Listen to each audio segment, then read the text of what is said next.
Corona काल में एक षड्यंत्र के तहत और इतने सीसीटीवी कैमरा, इतनी पुलिस प्रशासन, जगह जगह पे नाके होने के बावजूद भी ये काम कैसे करता है। जो अफसर रात को रेड करने निकलता है, एक गाड़ी जो है वो उसकी फील्डिंग के लगेगी, चाहे वो उसके घर के पास लगे या जहाँ से उसकी गाड़ी घर से निकलती है वहाँ लगे। एक षड्यंत्र के तहत उसमें जो है वो प्रशासन के अधिकारियों को भी गुमराह किया गया।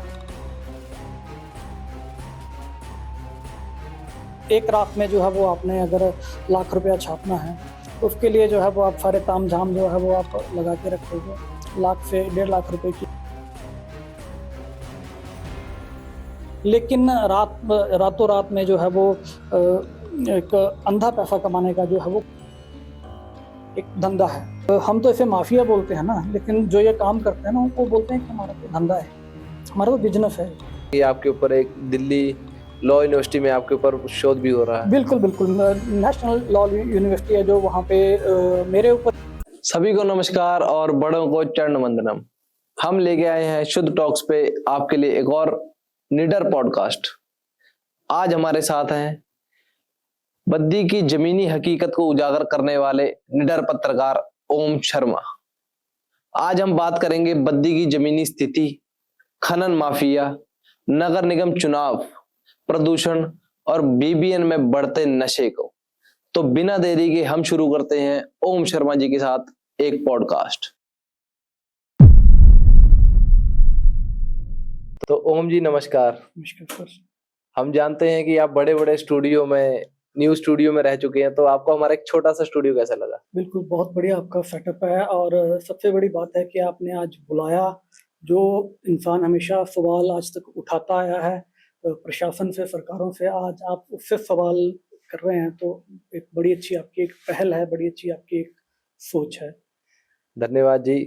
हम तो चाहते हैं कि जो आप इतने लोगों की आवाज उठाते हैं, तो हम भी आपसे पूछें कि आपकी भी कोई ऐसी आवाज है जो आप उठाना चाहते हैं? बिल्कुल, देखिए सर, जब एक पत्रकार फील्ड में काम करता है तो वो बड़ी सारी चीज़ों को जो है वो ऑब्जर्व करता है, देखता है, फील्ड में रहता है, तो उसके मन में भी कई सवाल होते हैं कि इन सवालों का जो हल है वो कैसे होगा। तो आज आपने बुलाया है तो आज जो आप सवाल करेंगे उनका मैं जरूर बिल्कुल, सवाल तो बेबाकी से जवाब दूंगा। जब हमें पता लगा कि अब हम पॉडकास्ट करेंगे ओम जी के साथ में, तो बड़े बड़े लोगों ने बोला कि उनसे ये सवाल करो, ये सवाल करो, तो सवालों की बहुत लंबी लंबी लिस्ट है। कोई दिक्कत नहीं है, मेरे पास हर सवाल का जवाब। आप हम जैसे कि हर अपने गेस्ट से स्टार्ट करते हैं कि उनकी जर्नी कैसे स्टार्ट हुई, कि आपने ये फील्ड क्यों चूज की?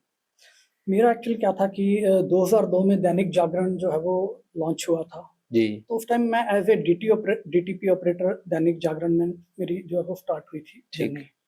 उसके बाद अमर उजाला ने मुझे अंब में एज ए जिला ऊना के अंब में एज ए ब्यूरो उन्होंने वहाँ पे अपॉइंट किया और मैंने 3-3.5 साल अमर उजाला के साथ जो है वो वर्किंग की, वहाँ पे काम किया और कुछ एक चीज़ें वहाँ से मेरे को सीखने को भी मिली, क्योंकि जब आप एक संस्थान में जाते हैं तो वहाँ से आपको बड़ी सारी चीज़ें सीखने को मिलती है। तो वहाँ से जो है वो मेरी एक पत्रकारिता की जो है वो जर्नी स्टार्ट हुई थी। और अगर हम बात करें आपका बद्दी में सफर कैसे स्टार्ट हुआ? बद्दी में मैं 2006-07 में बद्दी में आया था और बद्दी में मैं ये मन बना के आया था कि मैं यहाँ पत्रकारिता करने के उद्देश्य से नहीं आया। अच्छा। मैं एक्चुअली में आपको बता दूं कि मैं ग्राफिक डिज़ाइनर भी हूँ, तो मैंने यहाँ पे वर्किंग स्टार्ट की थी एज ए डिज़ाइनर जी। लेकिन कुछ बीच में सर्कमस्टांसेस बन गए या हालात ऐसे बन गए या फिर जो आपके अंदर होता है वो कहीं ना कहीं जो है वो आपको फिर उसी मोड़ पे ले आता है। तो उसके बाद जो है वो 2008, 9, 10 में जो है वो मेरी पत्रकारिता की जो है वो यहाँ से बद्दी में शुरुआत की आपने जी। तो हम ऐसा क्यों ओम शर्मा के साथ में नाम जोड़ते हैं कि ये बंदा ठीक नहीं है? ऐसा क्यों जोड़ा जाता है ओम शर्मा के साथ में? ओम शर्मा लिहाज नहीं करता, नेचुरली बात है, लिहाज नहीं करता तो किसी को कहाँ ठीक लगे बताइए ना। अगर आप कुछ गलत कर रहे हैं, ओम शर्मा आवाज उठा रहा है, ओम शर्मा आपके पास आपके पर कार्रवाई करवा रहा है, तो फिर आपको कहाँ से ठीक लगेगा ओम शर्मा, बताइए। अगर ओम शर्मा गलत के खिलाफ आवाज उठाता है तो क्या सही के साथ भी खड़ा होता है? बिल्कुल। अब हर सिक्के के दो पहलू होते हैं, गलत और सही। जब सही की बात आती है, मजदूरों की बात आती है या किसी प्रदूषण के मामले में बात आती है तो मैं उनके साथ खड़ा हूँ, और जब गलत कहीं हो रहा है तो नेचुरली बात है तो तब भी मैं जो है वो उन चीज़ों को सही करने के लिए जो है वो कहीं ना कहीं खड़ा हूँ। मैं सबसे पहले आपसे पूछना चाहूंगा कि 2008 में जब आपने अपनी पत्रकारिता का सफर शुरू किया, तब से आज तक बद्दी की वर्तमान स्थिति अगर मैं आपसे पूछना चाहूँ आपके नजरिए से क्या है? मेरे हिसाब से जो चीजें पहले से चली आ रही हैं, आज भी बद्दी जो है वो वहीं खड़ा है। ठीक है, सरकारें बदली, कांग्रेस भी आई, बीजेपी भी आई, नगर परिषद में कांग्रेस भी आई, बीजेपी भी आई, लेकिन आज हालात आपके सामने ही हैं, क्योंकि आप भी बद्दी में रह रहे हैं। तो आज की वर्तमान स्थिति, अगर कुछ बदलाव होता तो चीजें सही होती, लेकिन आज भी जो चीजें हैं वो बिगड़ी हुई हैं। आज भी हर तरफ जो है वो अव्यवस्था है, लोग परेशान हैं, चाहे प्रदूषण की समस्या है, चाहे ट्रैफिक जाम की समस्या है, सड़कों की समस्या है। तो ये चीजें तो मतलब जैसे 2008 से जो चीजें चली आ रही थी वो आज भी ऐसी है। मेरी नज़र में कोई बदलाव नहीं है। हालांकि नेता दावा करते हैं, अपनी तरफ से दावे करते हैं, लेकिन मेरी नज़र में कोई बदलाव नहीं। और अगर वर्तमान के रोडों की बात करें हम, जो अभी हॉट टॉपिक है पूरे बद्दी में, बिल्कुल। तो रोड आपके नजरिए से क्या इसी प्रकार बनने चाहिए थे, या उसकी स्थिति कुछ कारणवश की वजह से, मौसम की वजह से ऐसा हो रहा है? मैंने अभी 3-4 दिन पहले बद्दी अपने सोशल मीडिया पे पोस्ट की थी कि बद्दी जो 2002 में बसा एक टेक्निकल फॉल्टेड एरिया है। क्योंकि जब 2002 में यहाँ पे पैकेज आया तो इंडस्ट्री की बाढ़ आई, लेकिन इंडस्ट्री को किस तरीके से मैनेज करना है, कैसे उसको बसाना है, क्या उसका रोड मैप रहेगा, वो चीजें सोची ही नहीं गई। वहीं से जो है वो समस्याएं धीरे धीरे जो है वो आगे स्टार्ट होना शुरू होगी। अब आप चंडीगढ़ की बात करते हैं, बोलते हैं चंडीगढ़ बड़ी अच्छी सिटी है।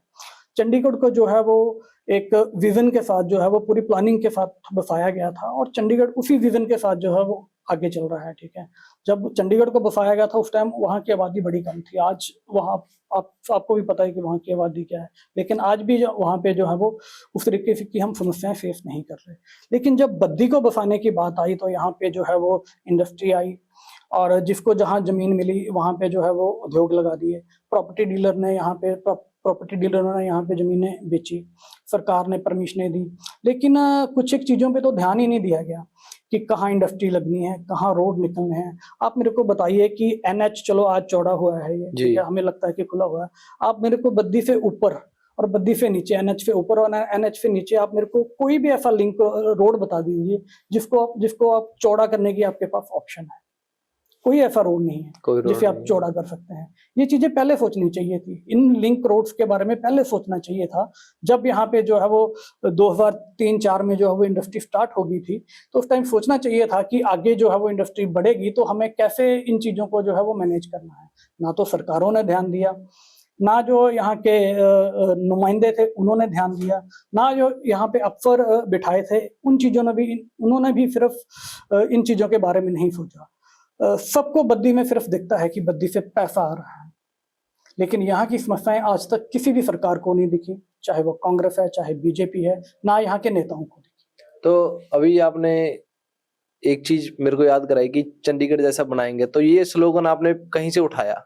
नहीं सर, मैंने उठाया नहीं, मैं कहीं से कुछ नहीं उठाता। मैं जो लिखता हूँ अपने दिल से लिखता हूँ, जो मेरे दिल की आवाज़ होती है। और आप मेरी मतलब ज़्यादातर पोस्टें होती हैं, क्योंकि पोस्ट में मैं बड़ा शॉर्ट वर्ड में जो है ना उनको कंक्लूड तर्क करते हैं। हाँ, तर्क करता हूँ। ऐसा नहीं कि मैं हर कुछ लिखता हूँ, मैं 10 बार चीज को सोचता हूँ, समझता हूँ और शॉर्ट वर्ड में लिखता हूँ। और मैं खुद भी ये मानता हूँ कि मैंने जहाँ पे तीर लगाया है ना वो निशाने पे लगा। मैंने अपनी बात किस तक पहुंचाई है वो उस तक पहुंच जाती है। तो आप तीर छोड़ रहे हैं तो सामने वाला भी तो तीर मारता होगा, तो उससे आपको कोई भी दिक्कत नहीं हुई? मुझे क्या फर्क पड़ेगा बताइए कभी? क्योंकि मेरे जो तीर हैं वो अव्यवस्था पे हैं, इस सिस्टम से हैं, सरकारों से हैं, नेताओं से हैं, यहाँ के जो नुमाइंदे हैं उनसे हैं। यहाँ पे जो दावे करते हैं जो लोग कि हम बद्दी का सुधार कर देंगे या हम कर रहे हैं या हमने ये किया, मेरे सारे जो सवाल होते हैं, मेरे जो सारे तीर होते हैं वो उन पे होते हैं।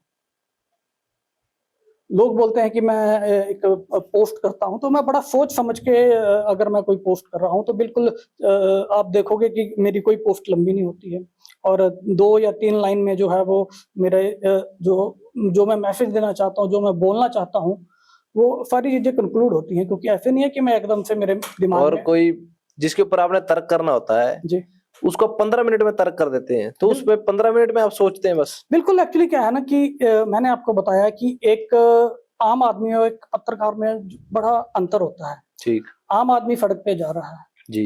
उसे खड्डा नहीं दिखता, उसे गंदगी नहीं दिखती, वो खुद गंदगी फेंक देता है। बिल्कुल सही लेकिन बात। एक पत्रकार जब सड़क पे चलता है वो बड़ी सारी चीजें देखता है। वो देखता है कि आम आदमी की भी गलती है, प्रशासन की भी गलती है, अफसरों की भी गलती है, सरकारों की भी गलती है। उसके दिमाग में बड़ी सारी चीजें चलती हैं। जिस इंसान के दिमाग में बड़ी सारी चीजें चल रही हैं तो उसको ज्यादा सोचने की जरूरत नहीं है। मुझे पता है कि गलतियां कहाँ हैं, तो मेरे पास उनके जवाब भी हैं। तो पत्रकार सिर्फ गलती निकालता है, क्या उसको ठीक नहीं कर सकता कि अगर गंदगी है तो 2-4 लोग मिलके उसको साफ सफाई कर दो यार, उसके ऊपर कोई बातचीत कर दें? यहाँ क्या है कि बद्दी जो है वो बहुत बड़ा इंडस्ट्रियल एरिया है। सिर्फ समस्या एक गांव की नहीं है, एक सड़क की नहीं है। यहाँ हर जगह जो है वो अव्यवस्था है और हालत खराब है।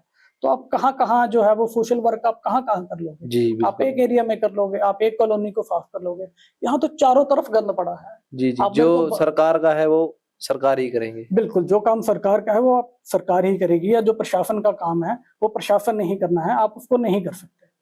आप इतनी इंडस्ट्री है, सफाई मुहिम चलती है, तो कितनी सफाई कर देती है? हफ्ता कर दिया, 2 हफ्ता कर दिया, उसके बाद जी गंदगी तो यही है ना। बद्दी की अव्यवस्था से और बद्दी की जो भी चीजें हैं उससे किन किन लोगों को दिक्कत आ रही है? दुकानदारों को, आम जनता को, इन्हीं को दिक्कत आ रही है कि आप समझते हैं कि नेताओं को भी दिक्कत आ रही है? दिक्कत तो सबको है, लेकिन बोलता कोई नहीं है। बद्दी की सबसे बड़ी समस्या आज तक क्या रही है? लोग बोलते नहीं है। चाहे वो नेता हैं, चाहे यहाँ के स्थानीय लोग हैं, या जो लोग यहाँ पे काम कर रहे हैं, बोलते नहीं है लोग। समस्या तो सबको है, लेकिन बोलेगा कोई नहीं, आगे कोई नहीं आएगा, बुरा कोई नहीं बनना चाहेगा। मगर बद्दी के ऊपर हमारे माननीय मुख्यमंत्री जी सुखू जी ने अभी 1.5 महीने पहले ही बोला था कि बद्दी के जो पत्रकार हैं वो कुछ ज्यादा ही आगे आ रहे हैं। वो तो उन्होंने तो बोला। बिल्कुल उन्होंने बोला। हालांकि ये है कि मीडिया में कुछ एक ऐसी चीजें रही हैं, चंडीगढ़ पंचकुला से भी यहाँ पे पत्रकार जो है वो आके कुछ जो है वो अवैध तरीके की गतिविधियां या फिर फिरौती जिसको बोल सकते हैं, या किसी को ब्लैकमेल करना बोल सकते हैं, यहाँ चीजें ऐसी रही हैं। और हमने भी जो है वो बद्दी पुलिस के समक्ष इस मामले को उठाया था। इवन देन कि हमने उस पत्रकार को जो है वो वहाँ बद्दी पुलिस स्टेशन में भी पहुंचाया, उसके साथ एक लड़की भी आती थी। तो ये चीजें चल रही हैं, क्योंकि आजकल क्या हो गया ना कि जगह जगह जो है वो चैनल खुल गए हैं। फेसबुक पे जिसका दिल किया उसने चैनल खोल दिया। तो ये चीजें भी चलती हैं। आपको पता है कि अच्छाई जहाँ होती है वहाँ बुराई भी साथ चलती है, तो ये चीजें तो हर जगह रहती हैं। हमने एक सूचना मिली थी कि बद्दी में सबसे ज्यादा अगर किसी के ऊपर एफआईआर है तो ओम शर्मा है। ऐसा क्यों? ऐसा मतलब अगर आप मीडिया लाइन में हैं या आप हैं तो एफआईआर जो है ना वो एक पत्रकार के लिए उपलब्धि माना जाता है। अच्छा, नोबेल प्राइज। बिल्कुल, इसका मतलब कि आप काम कर रहे हैं तो आपके काम से पीड़ा भी हो रही है, उसका जो है वो आपके काम का रिजल्ट भी आ रहा है, पीड़ा भी कई लोगों को हो रही है। तो पत्रकारिता जितने भी संपादक हैं या जो हमेशा एफआईआर को कभी भी ऊपर से जो है वो मतलब ये नहीं कहा जाता, लेकिन एक पत्रकार के लिए जो है वो एफआईआर एक प्राइज है। इसका मतलब है कि वो काम कर रहा है, वो चुप नहीं बैठा है, वो काम कर रहा है। कोरोना काल में जो है वो मुझ पे 3 एफआईआर दर्ज हुई। इसके अलावा भी प्रदूषण के मामलों को लेकर जो है वो इंडस्ट्री की तरफ से मुझ पर जो है वो एफआईआर हुई। कोरोना काल में एक षड्यंत्र के तहत जब आप नेचुरली बात है, जब आप प्रशासन के खिलाफ, सरकार के खिलाफ जो है वो आप आवाज उठाओगे, आप उनकी कमियों को जो है वो उन पे बोलोगे, उनको दिखाओगे, तो उन्हें भी कहीं ना कहीं लगता है कि आपको पता है कि जब कोई बोलता है तो हमेशा एक रहा है कि जब कोई आवाज उठाता है तो उसको दबाने का जो है वो प्रयास हमेशा किया जाता है। बद्दी में ओम शर्मा के ऊपर एफआईआर हुई मगर आवाज न्यूयॉर्क से उठी, ये तर्क कैसे थे? इसका भी एक बड़ा है कि एक षड्यंत्र के तहत उसमें जो है वो प्रशासन के अधिकारियों को भी गुमराह किया गया, कुछ यहाँ के जो है वो लोग भी उसमें शामिल थे और मुझ पर एफआईआर हुई। मैंने बोला कोई दिक्कत नहीं, मैंने अपना काम नहीं बंद किया। ठीक है, बड़ी हैरानी की बात है कि हिमाचल में पत्रकारों पे जब एफआईआर हुई तो कोई एसोसिएशन और पूरे प्रदेश में किसी ने कोई आवाज नहीं उठाई। तो अचानक मुझे जो है वो दिल्ली से एक बड़ा फेमस पोर्टल है न्यूज लॉन्ड्री, उनका मेरे को वहां से फोन आता है कि सर आप पे जो है वो एफआईआर हुई है, तो ये क्या मामला है। फिर मैंने उनको सारी बातें जो है वो की। उन्होंने जो मेरे जिस लाइव पे मेरे एफआईआर हुई थी वो भी उन्होंने उठाया, उन्होंने उसको भी एनालाइज किया कि आपने तो इसमें भी कुछ भी गलत नहीं बोला, जो था सामने था, आप जो थे लाइव दिखा रहे थे, क्योंकि उसमें मैंने कुछ झूठ तो लिखा नहीं था। तो फिर उसके बाद उन्होंने उस मुद्दे को वहां से उठाया और न्यूज लॉन्ड्री की जो है वो जब खबर वायरल हुई वहां पे जो है वो मुद्दा उठा। उसके बाद नेशनल लेवल के जितने भी जो है वो बड़े पोर्टल काम कर रहे थे, चैनल काम कर रहे थे, उन्होंने जो है वो उस आवाज को पूरे जोर शोर से साथ उठाया। अच्छा। और उसके बाद न्यूयॉर्क की एक एजेंसी है CPJ, committee to protect journalist, वो पूरे वर्ल्ड में जो है वो पत्रकारों की सुरक्षा के लिए काम करती है। किसी पत्रकार के साथ कोई अन्याय हुआ है, किसी का मर्डर हो गया, कोई किसी मुसीबत में फंसा है, उनके लिए काम करती है। मामला उन तक पहुंचा। उसके बाद जो है वो उन्होंने हम अपना केंद्र सरकार को भी लिखा और हिमाचल सरकार को भी लिखा कि आपने जो है वो, क्योंकि सबसे पहला मामला मेरा था तो सबसे नाम मेरा आगे था, जबकि प्रदेश में मेरे अलावा जो है वो नालागढ़ से पत्रकार जगत बैंस थे और पूरे प्रदेश में जो है वो 6 पत्रकार थे जिन पे जो है वो एफआईआर दर्ज हुई। अच्छा। लेकिन सबसे पहले तो नाम था, तो सबसे पहले मेरा नाम गया कि आपने जो एफआईआर दर्ज की हैं, आपने क्यों की हैं, और अगर आप इन एफआईआर को वापस नहीं लेते तो आप इंटरनेशनल कोर्ट में जो है वो केस भुगतने के लिए आप तैयार हो जाओ। उसके बाद जो है वो भाजपा की यहाँ पे सरकार थी, तो सरकार को लगा कि मामला जो है वो गंभीर है, जबकि न्यूयॉर्क से लगातार जो है वो उनको मेल और रिटर्न हर तरह से जो है वो उनको प्रेशराइज किया गया। उनसे पूछा गया कि गलत है, सही है, अगर गलत है तो आप बताइए कि ये कैसे गलत है। जब सरकार के पास कोई जवाब नहीं था, उसके बाद जो है वो जयराम ठाकुर जो है वो मुख्यमंत्री थे, उन्होंने एक घोषणा की कि इन एफआईआर को जो है वो वापस लिया जाएगा। घोषणा के बाद उसकी एक नोटिफिकेशन हुई और फिर उन एफआईआर को जो है वो रद्द किया गया। और बड़ी एक उसमें एक और विडंबना भी है कि उसमें से कुछ एक पत्रकारों के मामले कोर्ट में भी चले गए। अच्छा। ठीक है, सिर्फ एक इकलौता शायद मैं था जिसके मामले अभी तक जो है वो कोर्ट में नहीं किए। ठीक है, शायद मेरा जो है वो परम मित्र होंगे आपके साथ। नहीं, परम मित्र भी कहते हैं कि जब आप अपनी सही मंशा से काम करते हैं ना, तो भगवान भी जो है वो आपका साथ देता है। मैंने कोई गलत नहीं किया था कोरोना काल में, अगर मैं लोगों को अवेयर कर रहा था, लोगों की समस्या बता रहा था, तो मैं कुछ गलत तो नहीं कर रहा था, क्योंकि उस टाइम लोगों को जागरूक करना बहुत ज्यादा जरूरी था। किसी को कुछ नहीं पता था। फर्स्ट टाइम जो है वो अपना यहाँ पे लॉकडाउन लगा था और डिजास्टर मैनेजमेंट एक्ट भी जो है वो पहली बार आया था, तो लोगों को अवेयर करना बहुत जरूरी था।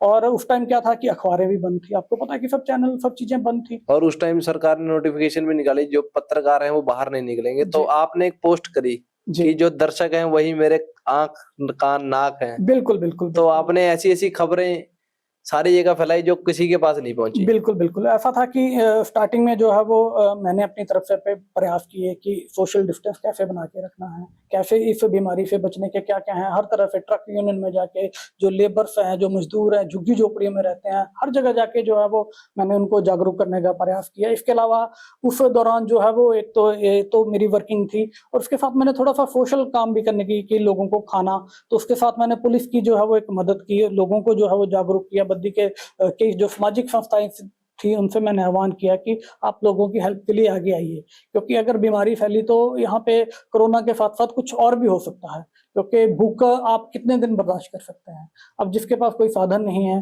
या जिन लोगों के पास नहीं थे उस टाइम साधन, आपको पता है कि जो गरीब जो मजदूर वर्ग होता है वो सुबह कमाता है और शाम को खाता है। जी जी, उसके पास अगले दिन का जो है वो नहीं प्रावधान होता।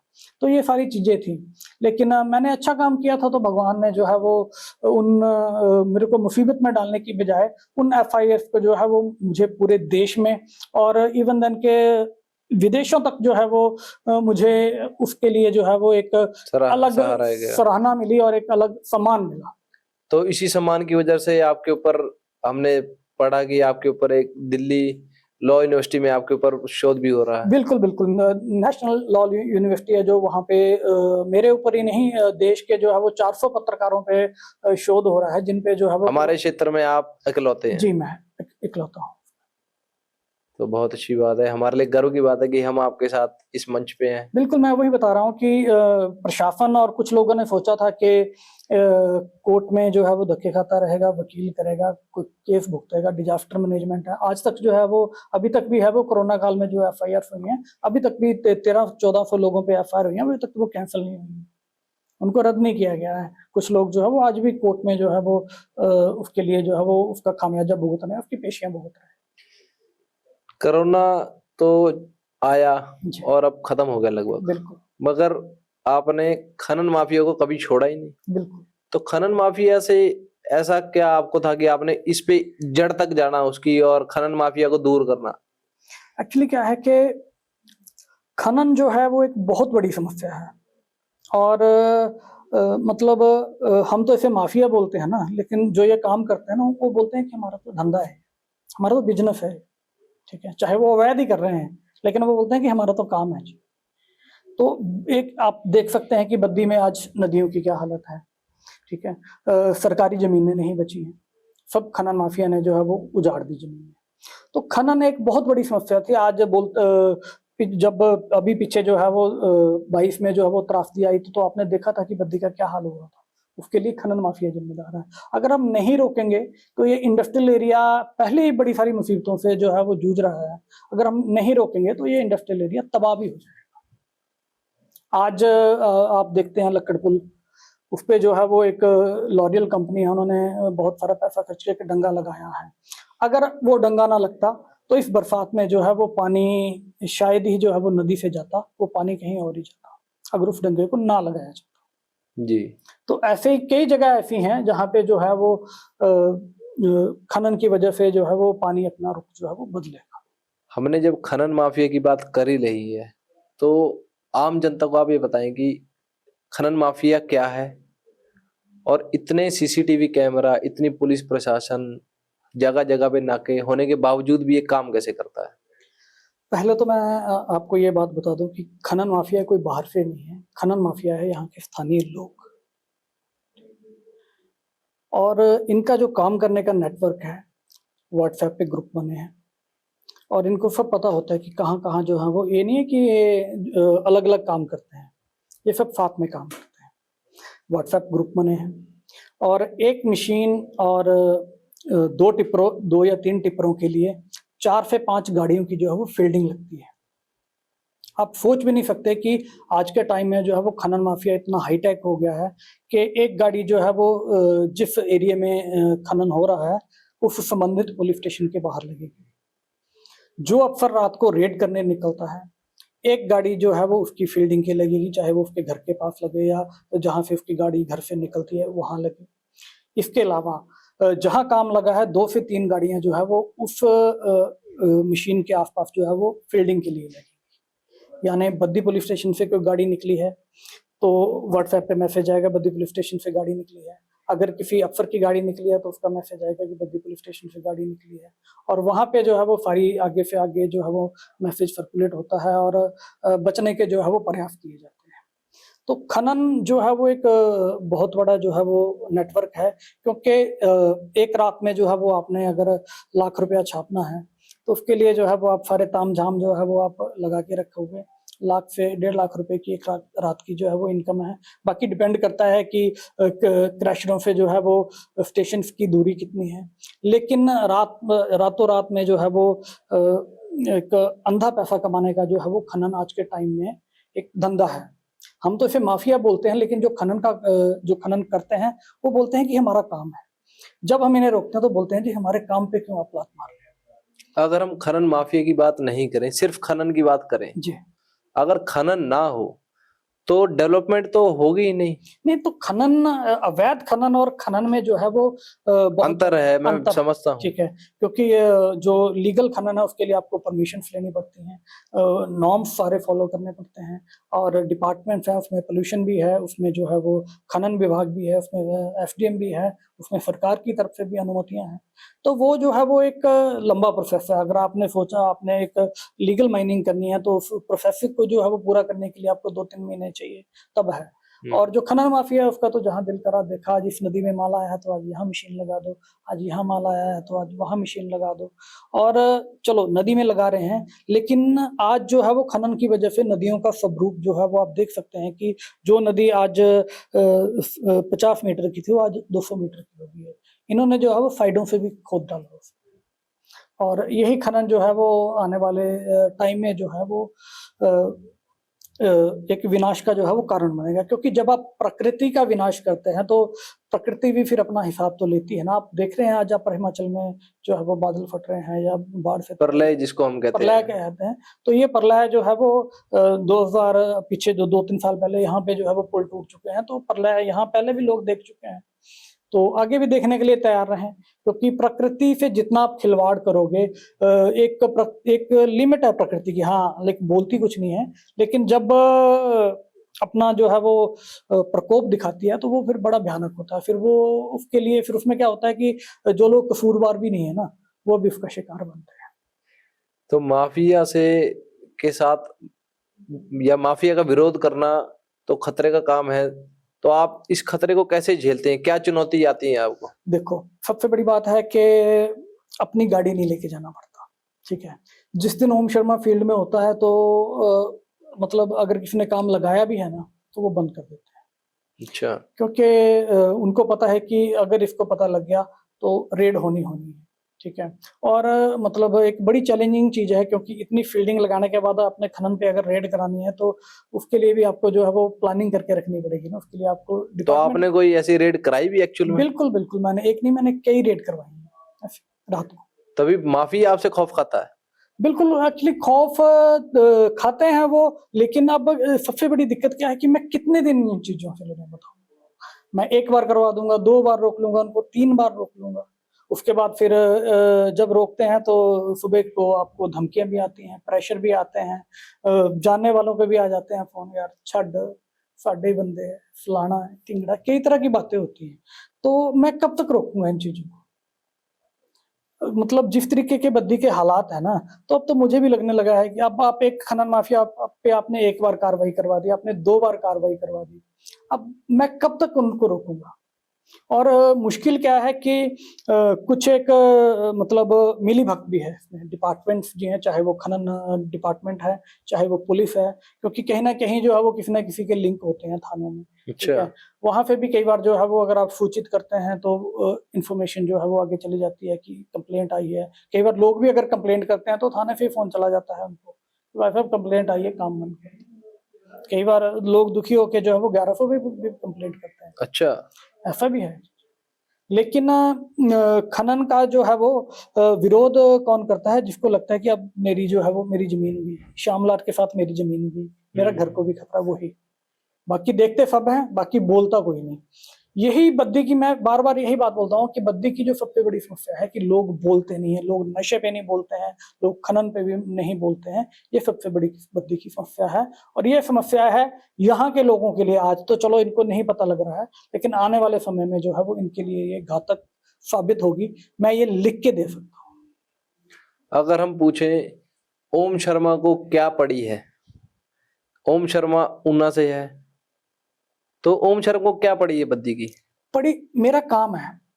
जब मैं इन चीज़ों को देखता हूँ तो मुझे तकलीफ होती है, क्योंकि ऊना जो है वो मेरी जन्मभूमि है, लेकिन बद्दी मेरी कर्मभूमि है, और जहाँ आप काम करते हैं वहाँ आपका ज़्यादा अटैचमेंट होता है।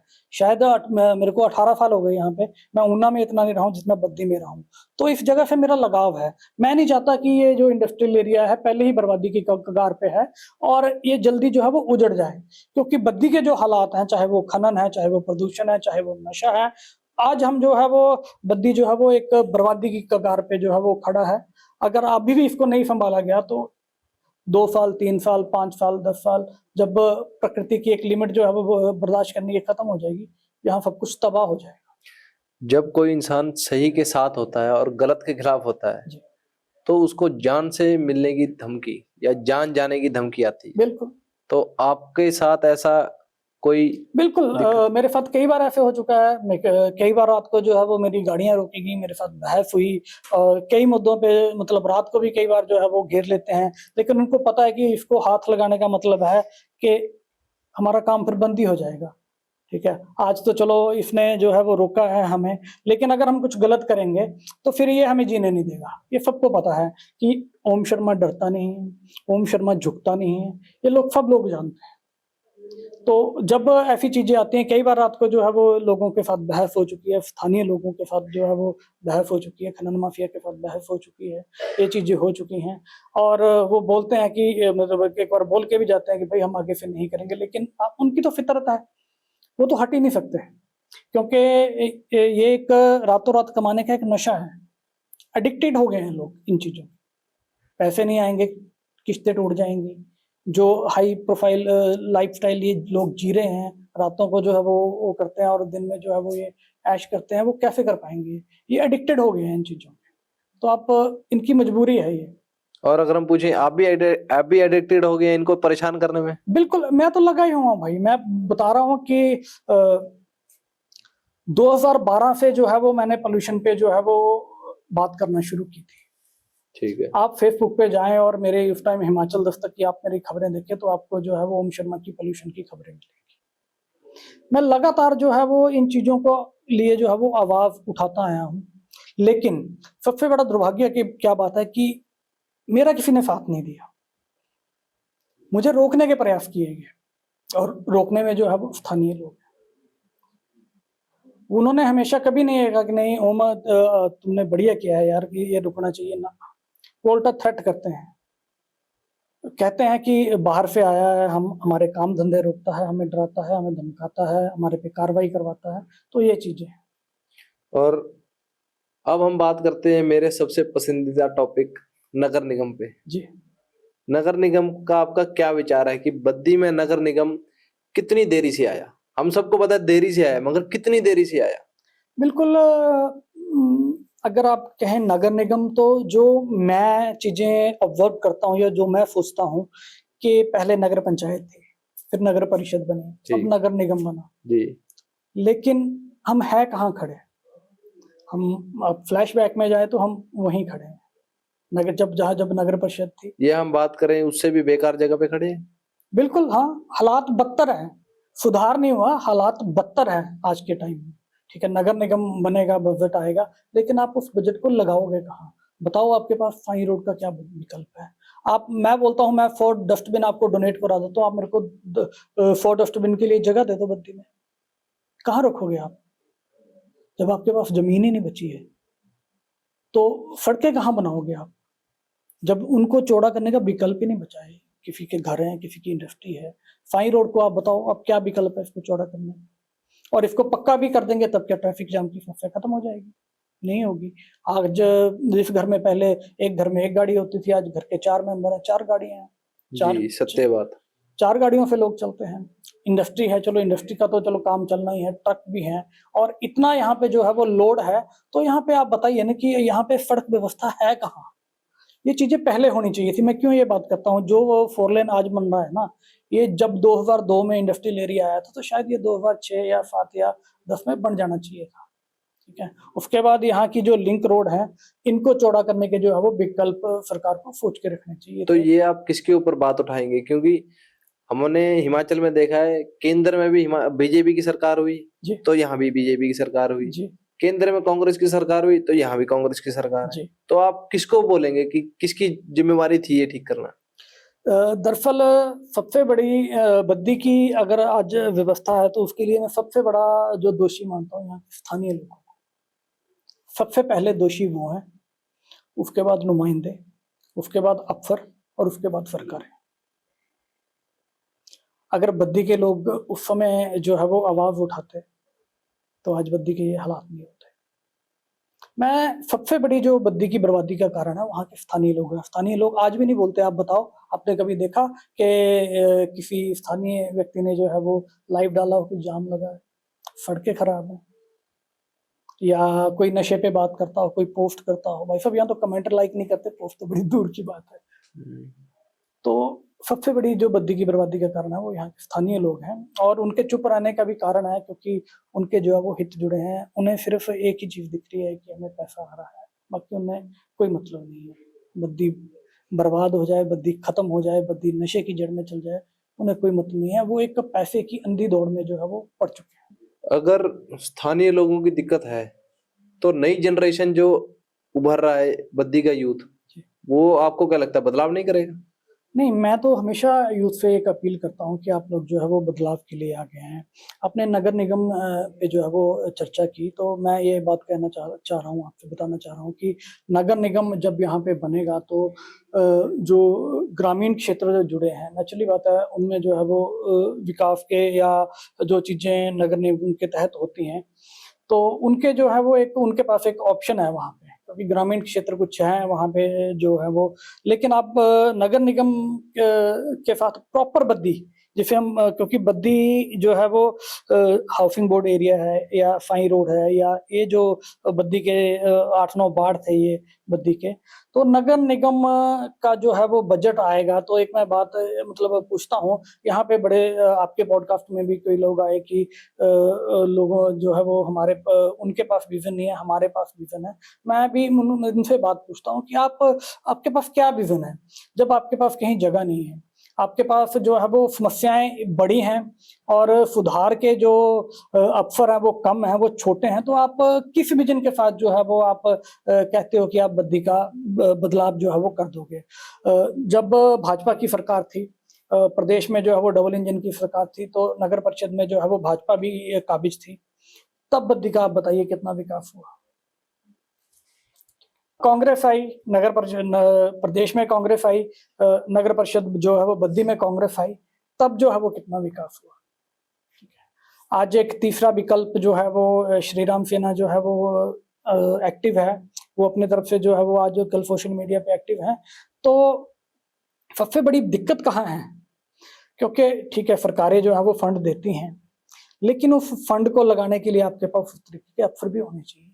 श्री राम सेना अपना फंड लगाती है? नहीं, चलो श्री राम सेना कब तक लगा लेगी? 2-4 लाख, 10 लाख, 20 लाख, 50 लाख से तो बद्दी का सुधार होगा नहीं, 1 करोड़ से तो बद्दी का सुधार होगा नहीं, क्योंकि सरकारें यहाँ पे जो है वो करोड़ों रुपए का बजट लगाती हैं, तब जो है वो सुधार नहीं हो पाया। दिक्कत एक्चुअली क्या है कि दिक्कत मैं आपको बताना चाहता हूँ कि दिक्कत कहाँ पे है। नगर परिषद है, नगर परिषद में कोई टेंडर अवार्ड हुआ, ठीक है, उसके बाद उस टेंडर पे जो है वो काम शुरू हुआ, ठीक है, यहाँ पे मिसमैनेजमेंट है, ठीक है। मतलब आप मैं बात करूं कि हनुमान चौक वाला आपने रोड बनाना शुरू कर दिया जी, ठीक है। यहाँ की दिक्कत क्या है कि यहाँ पे किसी भी चीज का एक माई बाप नहीं है। कोई रोड HPIFDC के पास है, कोई DIC के पास है, कोई इंडस्ट्री डिपार्टमेंट के पास है, ठीक है, बीच में एक टेलीकॉम भी है, ठीक है। यहाँ रोड बनाया, उधर टेलीकॉम ने टेंडर कर दिया ठेकेदार को तार बिछाने का, उन्होंने अपनी फीस ली, इधर रोड बना और उन्होंने उड़ा दिया। जिस प्रकार अगर हमने देखा अभी सारे टेंडर लिए गए, साइड में सारी टाइलें लगाई गई, सारे HPICDC और सारी जगह पे जी। उसके बाद गैस लाइन डली जी, तो सारा व्यर्थ हो गया। व्यर्थ इसीलिए हो रहा है ना, जब एक एजेंसी नहीं है, आपस में कम्युनिकेशन नहीं है, किसी को पता ही नहीं है। यहाँ पे इधर जो है वो काम का टेंडर लगा दिया, उधर टेलीकॉम ने जो है वो ठेकेदार को जो है वो अपना जो है वो लाइन बिछाने के लिए परमिशन दे दी, उन्होंने वहां से फीस भी ले ली, वो नुकसान भी जो है वो भरेगा। लेकिन जो एक बार सड़क बनी फिर उसको खोदो। सबसे बड़ी दिक्कत ये है कि जो है वो एक मिस मैनेजमेंट जो है वो एक आपस में जो तालमेल की जो कमी है, वो सबसे बड़ी विकास की, बद्दी के विकास की बाधा है। मगर जब नगर निगम बनेगा तब भी ये चीजें रहेंगी। मगर ये बद्दी का अकेले का नहीं है, हमने हर जगह देखा, पूरे भारत में ऐसा होता है कि बिल्कुल आप रोड बनाते हैं, बहुत शानदार रोड, उसके बाद इनको याद आता है भी हमने कुछ ना कुछ इसके अंदर डालना था। एक्चुअली क्या है ना, हर चीज का प्रोसेस है। उधर रोड का टेंडर हो गया, ठेकेदार को टाइम लिमिट मिल गई, उधर जो है वो जब उसने काम पूरा कर दिया, उधर टेलीकॉम डिपार्टमेंट के पास किसी ने जो है वो एप्लीकेशन लगा दी कि हमने ये काम करना है, तो अब उन्होंने भी परमिशन दे दी, उन्होंने भी अपनी फीस लेनी है, और जो उसका जो नुकसान होगा उस हिसाब से वो उसकी भरपाई करके वो आगे परमिशन दे देंगे। काम तो सभी जरूरी है, लेकिन पहले ये चीजें जो है वो आप क्यों नहीं पूछे कि किसी डिपार्टमेंट को कोई दिक्कत नहीं है, कोई तार तो नहीं बिछानी है, आप पहले क्यों नहीं ये चीजें कंफर्म करके रखते। यही जो मिसमैनेजमेंट है, ये सबसे बड़ी जो है वो पूरे देश की समस्या है, बद्दी की नहीं पूरे देश की समस्या है। कल जो है वो यहाँ पे नगर निगम बनेगा, लेकिन तब भी यही दिक्कतें रहेंगी कि और भी यहाँ पे एजेंसियां बैठी हैं, इंडस्ट्री डिपार्टमेंट बैठा है, DIC बैठा है, HPICDC बैठा है, और उसके बाद जो है वो अगर नगर निगम सबसे बड़ी बात क्या है कि जो अधिकारी होते हैं ना, मैंने यहाँ पे देखा है भाजपा की जो है वो नगर परिषद पे जो है वो भाजपा काबिज थी, और भाजपा के अपने लोग कहते हैं कि जय हमारी बात नहीं सुनता, बताओ क्या कर लोगे आप। ऐसा भी था, बिल्कुल, अफसर हमारी बात नहीं सुनते। तो इस मोमेंट में भाजपा की क्या गलती है? नहीं, मैं वही बता रहा हूँ ना। या अगर उस टाइम कांग्रेस भी होती है और कांग्रेस को भी ऐसा बोले तो कांग्रेस भी क्या गलती है? बिल्कुल बिल्कुल बिल्कुल, जब तक यहाँ पे जो है वो पूरी व्यवस्था नहीं बनेगी, ठीक है। अब मैं चलो आज एक तीसरे विकल्प की बात चलती है, चलो मैं एक बात मान लेता हूँ कि कांग्रेस भाजपा को लोग नकार देते हैं नगर निगम में, और श्री राम सेना जो है वो नगर निगम में काबिज हो जाती है, तो क्या श्री राम सेना जो है वो उस तरीके से काम करवा पाएगी, उस बजट को जो है वो लगा पाएगी? ठेकेदार कौन है जिनसे काम करवाना है? अपने लेके आएंगे? नहीं, वही है जो पहले काम कर रहे हैं, जिन्होंने भाजपा के टाइम में काम किया। कांग्रेस के अपने ठेकेदार हैं, भाजपा के अपने ठेकेदार हैं, लेकिन ठेकेदार तो वही है ना। बड़ी सारी चीजें हैं, मतलब बोलना बहुत आसान है कि हम ये कर देंगे वो कर देंगे, लेकिन जब आप सिस्टम में उतरते हैं ना, उस सिस्टम की जो कमियां हैं ना, वो आपको रोक देती हैं, वो आपको मजबूर कर देती हैं। आप चिल्लाते रहते हो, आपकी कोई नहीं सुनता वहां। एक आपके पोस्ट में सिस्टम को लेके एक पत्ती का सवाल उठा जी, तो दर्शकों को बताएं और एक्सप्लेन मुझे भी करें कि पत्ती क्या चीज है। देखिए इंडस्ट्री है, यहाँ से जो है वो कई तरह के काम निकलते हैं, ठीक है। उसमें लेबर का काम भी है, उसमें स्क्रैप का काम भी है, कैंटीन का काम भी है, और भी कई तरह के बाइंडर हैं जो इंडस्ट्री को अलग अलग चीजें सप्लाई करते हैं, ठीक है। ये ट्रेंड जो है वो मतलब काफी साल पहले यहाँ पे जो है वो शुरू हो गया था, जब लोगों को पता लगने लगा कि बाहर के लोग जो है वो यहाँ पे काम कर रहे हैं और हम तो इन चीजों को जो है वो कर ही नहीं पा रहे हैं जी।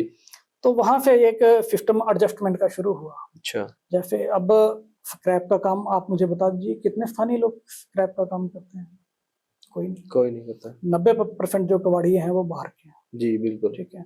लेकिन उन कबाड़ियों के जो साथ जो है वो सत्ता के लोग, क्योंकि ये सिस्टम कभी बंद नहीं हो सकता, ठीक है। भाजपा आती है तो भाजपा के लोग जो है वो उस पत्ती के साथ अटैच हो जाते हैं, उन कबाड़ियों के साथ अटैच हो जाते हैं। कांग्रेस आती है तो कांग्रेस के लोग उसमें जो है वो अटैच हो जाते हैं। हम इसको पत्ती बोलते हैं और पॉलिटिकल भाषा में इसको एडजस्ट करना बोला जाता है कि ये मेरा बंदा है, इसको इस कंपनी में एडजस्ट करो।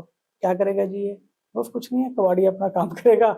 इसको जो है वो इस हिसाब से जो वो डिसाइड करते हैं, पॉलिटिकल पार्टी या उनके जो नेतागण है वो डिसाइड करते हैं, वो उसको पे करेगा। बद्दी के स्थानीय लोग जो है वो स्क्रैप का काम नहीं करते, बड़े सारे ऐसे काम हैं जो वो नहीं करते हैं, और जो बाहर के लोग काम कर रहे हैं उनको, जो स्थानीय लोग हैं उनको उनके साथ जो है वो अटैच किया जाता है कि अगर आपने काम करना है तो आपको इसमें से शेयर है, चाहे वो 5,000, 10,000, 50,000, लाख, 2 लाख, वो डिपेंड करता है कि इंडस्ट्री कितनी है, कितनी बड़ी इंडस्ट्री है और कितना बड़ा काम है।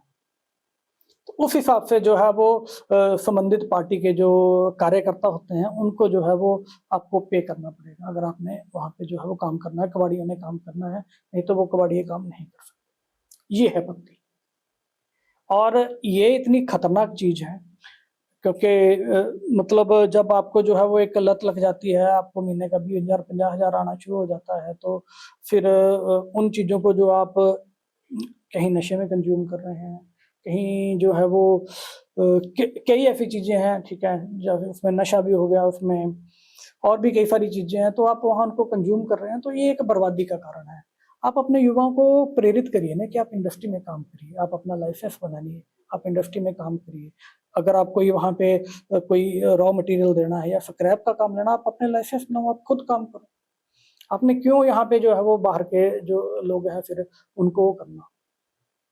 ये है पत्ती, ये है सारा पत्ती का खेल। और दोनों पार्टियां जो है वो भाजपा, जब भाजपा काबिज होती है तो भाजपा के लोग जो है वो उस सिस्टम में एडजस्ट होते हैं, और जब कांग्रेस आती है तो कांग्रेस के लोग उस सिस्टम में एडजस्ट होते हैं। आपने जैसे अभी बताया कि चाहे जिसकी भी सरकार आए वो पत्ती के साथ एडजस्टमेंट करते हैं, बिल्कुल। तो जो तीसरा विकल्प आ रहा है जी, वो भी इसी पत्ती के लिए आ रहा है? नहीं, तीसरा विकल्प, चलो एक्चुअली क्या होता है ना, चुनाव होते हैं ना तो बहुत सारे लोग जागते हैं। अब तीसरे विकल्प की आप बात करें तो आज के टाइम में जो श्री राम सेना जो है वो एक्टिव है, हेडलाइंस में है, या मैं कहूँ नहीं चलो हेडलाइंस में। एक्चुअली क्या है ना, अभी जाके है ना वो, जब उनको लगने लगा कि नगर निगम का जो है वो चुनाव आने वाला है तो अभी जागे हैं, जबकि पिछले भी बरसात हुई थी तब कहाँ थे। चलो जागे हैं, अच्छी बात है, क्योंकि जागे हैं तो थोड़ा सा किसी को जगाएंगे भी तो थोड़ा बहुत सुधार करेंगे। तो जनवरी में सो जाएंगे? चलो वो तो देखो एक आगे का जो है वो है कि उनकी क्या रणनीति है, या वो क्या उनकी जो है वो मंशा है। मंशा तो उन्होंने हमारे चैनल पे बोला, श्री राम सेना के संयोजक राजेश जी ने, जी कि वो चुनाव नहीं लड़ेंगे, बीबीएन से चुनाव नहीं लड़ेंगे। जी, तो आपका उसमें क्या तर्क है? चलो श्री राम सेना चुनाव नहीं लड़ेगी, लेकिन ये कह रहे हैं कि श्री राम सेना की, मैं भी देखता रहता हूँ एक्टिविटी सोशल मीडिया पे, तो इन्होंने कहा है कि हम 15 वार्ड से जो है वो कैंडिडेट्स देंगे। अच्छा जी, हम नगर निगम का जो है वो चुनाव लड़ेंगे जी, और हम 15 के 15 वार्डों से जो है वो यहाँ पे कैंडिडेट्स देंगे कैंडिडेट्स देंगे, हम जी। चुनाव उन्होंने भी लड़ेंगे। पीछे पोस्ट डाली थी। जी, उन्होंने कहा, उनका कहना है कि वो चुनाव लड़ेंगे। ठीक है, चुनाव लड़ना सबका अधिकार है, ठीक है, तीसरा विकल्प भी आ सकता है, चौथा भी आ सकता है, क्योंकि लोकतंत्र है, हम किसी को जो है वो रोक नहीं सकते। लेकिन एक बात है कि चुनाव आप क्या फेसबुक पे लड़ेंगे? चुनाव तो जनता के बीच होना है ना, जी ठीक है, तो आप जनता के बीच जाइए, कनेक्टिविटी बनाइए, एक पॉलिसी बनाइए। बातों से चुनाव नहीं लड़ा जाता। जब आप चुनाव लड़ने के लिए उतरेंगे तो आपको बड़ी सारी चीजें जो है वो पता लगेगी कि जमीन पे कैसे चुनाव लड़ा जाता है। क्योंकि चुनाव तो जो है वो जमीन पे होगा, वोट का जो है वो सारा खेल होगा। बोलने के लिए तो चुनाव बड़ी आसान चीज है, लेकिन एक अगर किसी ने पंच का चुनाव भी लड़ना हो तो उसको भी अपने जो है वो वार्ड में जो है वो सबके साथ जो है वो संपर्क साधना पड़ता है, उनके पास जाना पड़ता है, उनकी सुननी पड़ती है, उनकी नब्ज टटोलनी पड़ती है। तो अभी वो सिर्फ फेसबुक पे एक्टिव है, आपका कहने का मतलब? बिल्कुल, मेरे हिसाब से जो है वो फेसबुक पे एक्टिव है। हो सकता है वो फील्ड में भी जा रहे हों। इन चीजों को मैं इस तरह का कोई दावा तो कर नहीं सकता, लेकिन वो फील्ड में भी जा रहे हैं। सबसे बड़ा सवाल यही है ना कि चुनाव तो जो है वो एक जनता के साथ मिलकर लड़ा जाएगा। वोटर जो यहाँ का जो वोटर है, उसको आप अपने साथ कैसे कनेक्ट करते हैं? ठीक है, मैं मानता हूँ कि यहाँ का जो वोटर है वो कांग्रेस, उन्होंने कांग्रेस को भी देखा है, उन्होंने बीजेपी को भी देखा है, जी ठीक है। लेकिन यहाँ का जो वोट बैंक है उसमें स्थानीय लोग भी हैं, बाहर की भी वोटें हैं, बिल्कुल। ठीक है। वोटें बनाई भी गई हैं। बड़े तरह के जब चुनाव आता है तो उसमें बड़े तरह के खेल होते हैं, वोटें भी बनाई जाती हैं, जी ठीक है। जो प्रवासी लोग यहाँ पे रहे हैं उनकी भी वोटें बनाई जाती हैं। तो चुनाव बोलना और लड़ना, बहुत बड़ा एक जमीन आसमान का जो है वो फर्क है। जब ये फील्ड में उतरेंगे तो अब इनको समझ आएगा कि चुनाव जो है वो कैसे लड़ा जाता है। क्योंकि जिस तरीके की इनकी जो एक्टिविटीज हैं, तो इस हिसाब से तो 15 कैंडिडेट्स को अगर 1500 2000 की वोट पड़गी तब भी बहुत है। और अभी तो जो है वो 6 महीने साल पड़ा है। अगर ये सही तरीके से मेहनत करते हैं, वाकई इनकी जो मंशा है कि हम तीसरे विकल्प में रूप में जो है वो सामने आना चाहते हैं, तो इनके लिए, इसके लिए इनको जो है वो बहुत बड़ा एक क्या बोलते हैं उसको, एक नेटवर्क बनाना पड़ेगा, बहुत सारे लोगों को जोड़ना पड़ेगा। क्योंकि यहाँ पे जो है वो भाजपा भी है, वो कांग्रेस भी है, ठीक है। उनका अपना एक वोट बैंक है, हर पार्टी का अपना एक वोट बैंक होता है। जी बिल्कुल। जो लोग भाजपा के साथ जुड़े हैं उनकी आस्थाएं भाजपा के साथ ही जुड़ी है। आप कह रहे हैं कि 15 कैंडिडेट को 1500 वोट भी डल गए तो उनके लिए बड़ी उपलब्धि होगी। बड़ी उपलब्धि होगी। अच्छा जी और अगर हम दूसरी तरफ बात करें, जी जो कांग्रेस और बीजेपी है, जी, तो आपके मानने से इस चुनावी मंच में कौन जीतेगा? देखो मैं कोई दावा तो नहीं कर सकता, लेकिन जिस तरीके के यहाँ पे जो है वो हालात हैं, एक मिला जुला जो है वो एक समीकरण रहेगा। गठबंधन गठबंधन बनेगा। गठबंधन की जो है वो नौबत आएगी कि 15 हैं तो हो सकता है साथ साथ एक आधा कोई आजाद भी जीत जाए। अच्छा तो इस तरीके के जो हालात बने हुए हैं, क्योंकि दोनों ही पार्टियों के लिए फील्ड में जाना, मतलब लोगों को लुभाना, ये बड़ी सारी एक चीजें हैं कि आप कैसे लोगों को कन्विंस कर रहे हो। क्योंकि लोग आपको पहले भी देख चुके हैं, कांग्रेस को भी देख रहे हैं, बीजेपी को भी जो है वो देख चुके हैं, ठीक है। वोट बैंक होता है, उसके अलावा जो है वो और भी कई तरह के है, व्यापारी वर्ग है, ठीक है, प्रवासी लोग हैं, इंडस्ट्री में भी जो लोग जुड़े हैं उनके भी वोट हैं, नौकरियां भी कर रहे हैं उनके भी वोट हैं। तो चुनाव जो है वो एक मैनेजमेंट का खेल है। अब अगर आपने मैनेजमेंट नहीं की है तो आप इसको जो है वो नहीं कंडक्ट कर पाओगे, आप नहीं जीत पाओगे, आप नहीं लड़ पाओगे। तो उसके लिए जो है वो टोटल मैनेजमेंट करनी पड़ती है। 2-4 लोगों के बोलने से, फेसबुक पे जो है वो दहाड़ने से या पोस्टर डालने से या लाइव करने से जो है वो चुनाव नहीं लड़े। अगर आपसे कोई भी पार्टी पूछती है जी। कि कैसा विजन होना चाहिए डेवलपमेंट के लिए, तो उसमें आपका क्या कहना है? मैं तो यही कहता हूँ कि मतलब चलो ठीक है, बजट नगर निगम का जो है वो बजट आएगा तो आप उसको प्रॉपर तरीके से जो है वो आप लगाएं। नगर इन चीजों में क्या होता है कि बजट आता है लेकिन योजना ही नहीं होती है, पता ही नहीं होता कहाँ बजट लगाना है, बजट लैप्स हो जाता है। नगर हमारी जो नगर पंचायत है, इसमें नगर परिषद है, इसमें भी ऐसे कई बजट जो है वो लैप्स पे वापस चले गए हैं, लोगों को पता ही नहीं है। ठीक है, किसी ने कोई सोचा ही नहीं। जब आपके पास जो है वो बजट लगाने के लिए विजन नहीं है, आपने सोचा नहीं है कि आपने क्या करना है, क्योंकि यहाँ पे जो है वो चुनौती बड़ी है। पैसा मायने नहीं रखता, आपने लगाना कहाँ है, कैसे लगाना है, उस पैसे को यूटिलाइज कैसे करना है कि आपका जो काम किया हो वो दिखे भी। विकास किसे बोलते हैं? जब आप किसी चीज को जो है वो आप बनाकर एक मिसाल पेश करते हैं, तो उसे विकास बोलते हैं। आज क्यों बोलते हैं कि बद्दी में जो है वो विकास नहीं हुआ, कांग्रेस भी आई? जब आपने कुछ बना के ऐसा पेश ही नहीं किया, आपके पास कोई विजन ही नहीं था, चाहे वो भाजपा थी या कांग्रेस थी, ठीक है, तो आप कुछ दिखा ही नहीं पाए कि हमने कुछ किया है। ठीक है, वही है, सड़कें टूट जाती हैं, गंदगी वैसे ही है, ठीक है, पानी की निकासी के साधन नहीं है, तो क्या है फिर? मतलब किस विजन के साथ? वही है ना कि अगर आपने काम करना है तो आपका एक प्रॉपर विजन होना चाहिए और उस तरीके के काम होना चाहिए कि उसका रिजल्ट भी आए। जिस काम का रिजल्ट ही नहीं आए, आपने बजट भी लगा दिया, उसका आपको कोई रिजल्ट ही नहीं, उसका फिर क्या फायदा? तो वो जीरो है। हिमाचल में हम सब जानते हैं कि कोई तीसरी पार्टी कभी कामयाब नहीं हुई। बिल्कुल। और फेसबुक पे हम एक नया नाम देख रहे हैं कुछ समय से, बद्दी का केजू, बद्दी का केजू। तो आप उसमें क्या तर्क करेंगे? देखिए, जब तीसरे विकल्प की बात आती है तो आज सब जानते हैं कि दिल्ली में जो है वो आम आदमी पार्टी ने एक तीसरे विकल्प के रूप में जो है वो चुनाव लड़ा और जीता। पंजाब में, दिल्ली में उन्होंने सरकार बनाई, पंजाब में उन्होंने सरकार बनाई। तो जो एक तीसरा विकल्प है उसको एक आम आदमी पार्टी की तरफ से या फिर केजरीवाल की तरफ एक देखा जाता है। तो उस तरीके से जो है वो लोग, आपको पता ही है कि लोगों को जो है वो मुंह तो बंद किए जा सकते नहीं। सोशल मीडिया पे सब आजाद हैं, तो जो लोगों को सोच लगती है कि तीसरा विकल्प है तो लोग उस चीज को वहां जो है वो श्री राम सेना को या पर्टिकुलर किसी व्यक्ति को उस चीज से जो है वो जोड़ देते हैं। और अगर हम बात करें पहले और दूसरे विकल्प की, बीजेपी और कांग्रेस, तो आपका समर्थन किसकी तरफ है? क्योंकि हमने देखा कि अगर पिछले टेन्योर में श्री परमजीत सिंह पम्मी जी की सरकार हुई, अब उनके पीछे पड़े रहे। अभी श्री राम कुमार जी की सरकार है तो अब उनके पीछे पड़े हैं, तो ऐसा क्यों है? मेरा समर्थन जो है वो किसी को भी नहीं रहेगा, क्योंकि एक अच्छा पत्रकार जो होता है ना, वो हमेशा विरोध करता है। ठीक है, अच्छा काम हो रहा है उसको भी वो जो है वो जनता को दिखाता है। लेकिन एक अच्छे पत्रकार की जो क्वालिटी होती है, हमेशा जो है वो सवाल खड़े करना। जो चीजें नहीं हुई हैं, जो चीजें हो रही हैं, ठीक है, वेल एंड गुड है, ठीक है, आपने प्रयास किया, हो रही हैं चीजें, लेकिन जो चीजें नहीं हो रही हैं उन पे कौन आवाज उठाएगा? ये आजकल क्या है कि एक माहौल है कि फ्रेंडली मीडिया, आपने सीएम साहब का भी बयान सुना जी बिल्कुल, कि एक फ्रेंडली मीडिया है, एक ब्लैकमेलर मीडिया है, एक ये मीडिया है, वो मीडिया है।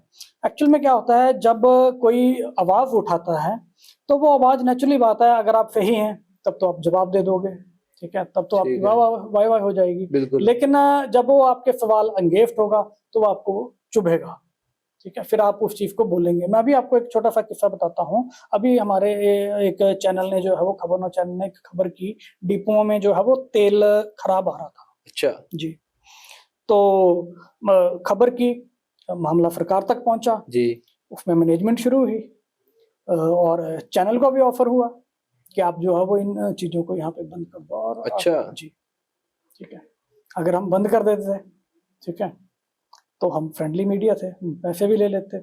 अगर हम नहीं बंद करते तो हम ब्लैकमेलर हैं, अगर हम नहीं बंद करते तो हम ब्लैकमेलर हैं। मतलब सरकार के पास दोनों विकल्प हैं। मैं वही, आप सोचिए ना इस चीज को, अगर तो हम बंद कर देते तो हम पैसे ले लेते, बंद कर देते तो हमारा जो नाम था वो गुड बुक में आना था कि हम फ्रेंडली मीडिया। हमने नहीं बंद किया तो हम ब्लैकमेलर हैं, हम चोर हैं, हम ब्लैकमेलिंग करते हैं। ये सिस्टम है, क्योंकि हर जगह जो है वो कहीं ना कहीं जो है वो भ्रष्टाचार है, पॉलिटिकल फंक्शन होता है, कई सारी चीजों को, हर चीजों को जो है वो फंक्शन होता है, उसमें सरकार के लोग भी जुड़े होते हैं, उसमें अफसर भी जुड़े होते हैं, तो ये सारी चीजें जो है वो रहती हैं हमेशा। तो बद्दी में आप विरोध करते हैं तो आपको कितना उसका चुनौतियां मिलती हैं? कोई ऐसा किस्सा जो आप दर्शकों को बताएं कि ऐसी चीजों से संभल के रहना चाहिए? मेरे पे दोनों पार्टियां जो है वो ठप्पे लगाती हैं। अच्छा, जब मैं जो है वो भाजपा का विरोध करता हूँ तो कहते हैं कि कांग्रेसी पत्रकार है, जब मैं कांग्रेस का विरोध करता हूँ तो कहते हैं कि भाजपा का पत्रकार है। तो आप मानते हैं कि हाँ मैं क्यों मानूं? मैं तो हमेशा यही बात बोलता हूँ कि पत्रकार जो है वो किसी पार्टी का नहीं होता। पत्रकार एक स्वतंत्र है, ठीक है। उसको जो सही लगेगा वो उसको जो है वो प्रमोट करेगा, उसको जो गलत लगेगा वो उसके खिलाफ आवाज उठाएगा। क्योंकि पत्रकार की जो है वो कोई पार्टी नहीं होती, कलम की जो है वो कोई पार्टी नहीं होती, कलमों के लाइसेंस नहीं होते। एक हमारे इसमें कहावत है कि कलमों के जो है वो बंदूकों के लाइसेंस होते हैं, लेकिन कलमों के लाइसेंस नहीं होते। आजाद हैं हम। चलो, हमने ये तो देख लिया कि पुलिस और प्रशासन आप कह रहे हो और नेता सभी एक होते हैं, बिल्कुल बिल्कुल मगर एक किस्सा अभी बद्दी से उठा और यूपी तक गया। जी जो हमारे अभी विधायक हैं जी उनका एसपी के साथ जी किस्सा हुआ, जी। तो उस पे आपका क्या तर्क है? उसमें देखिए, एसपी यहाँ पे थे, चलो उन्होंने माइनिंग पे जो है वो कार्रवाई की। माइनिंग पे और लोगों पे भी कार्रवाई होती है, नेचुरली बात है कि एक ही इंसान तो यहाँ पे माइनिंग बिल्कुल कर नहीं रहा। बिल्कुल। लेकिन जब वो माइनिंग का मुद्दा जो है वो किसी पॉलिटिशियन से जुड़ता है तो वो नेचुरली बात है वो हाईलाइट हो जाता है। जी। लेकिन एसपी के जो जाने के जो रीजन है, उसमें अकेला सिर्फ एक यही रीजन नहीं है, अच्छा। ठीक है। उसमें बैक एंड पे जो है वो कई और रीजन है। विधायक अपना जो है वो राम कुमार जी जो है, इन्होंने जो है वो उनपे जासूसी का जो है वो एक इशू आया था, और उन्होंने जो है वो प्रिविलेज मोशन जो है वो विधानसभा में एसपी के खिलाफ जो है वो दिया था, वो भी एक रीजन है। इसके अलावा एसपी जो थे उनका अपने स्टाफ के साथ जो है वो व्यवहार के बातें जो है वो हमारे सामने आई। आपको ये एक तरह कैसा बता सकते हैं जिससे लोगों को जस्टिफिकेशन हो जाए कि आप ठीक बोल रहे हैं? मैं आपको बताता हूँ कि बद्दी पुलिस में ही एक मेरे भाई हैं, अच्छा। ठीक है, यहाँ से ही हैं, लोकल हैं, पुलिस ठीक में हैं। ठीक। और मैक्सिमम जो है वो जितने एसपीज रहे हैं उनके जो है वो उनके गनमैन या उनके सबॉर्डिनेट साथ में रहते हैं जी। वो खड़े थे ठीक ऑफिस में, किसी बात पे जो है वो चर्चा चल रही थी। ठीक। तो चर्चा चल रही थी, जब इधर जो है वो एक अधिकारी खड़ा है, इधर 3-4 जो है वो पुलिस जवान खड़े हैं। तो उन्होंने क्या किया कि बात कर रहे थे तो उन्होंने जो है वो मैडम के साथ आंखों में आंखें डाल के जो है वो बात की। तो मैडम ने उनको जो है वो टोक दिया कि आपको पता नहीं है कि एक अफसर के साथ कैसे बात करते हैं, आप आंख नीचे करके बात करें। अच्छा। मतलब आप देखिए, अगर आंख नीचे करके क्यों बात करे, चोर है कोई?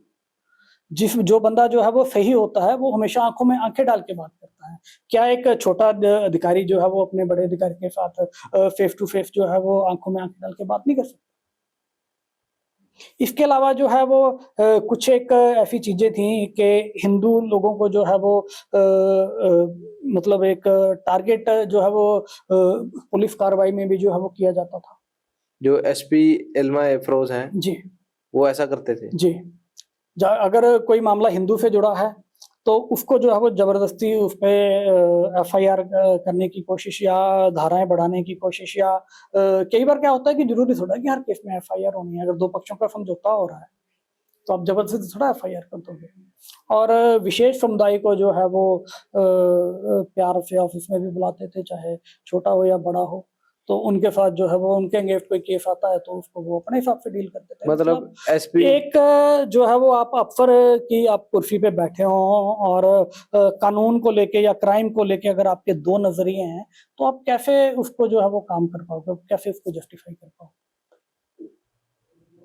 मतलब आपका कहना है कि एसपी एल्मा जी अपने कारणों की वजह से नहीं आ रहे हैं बद्दी, जी।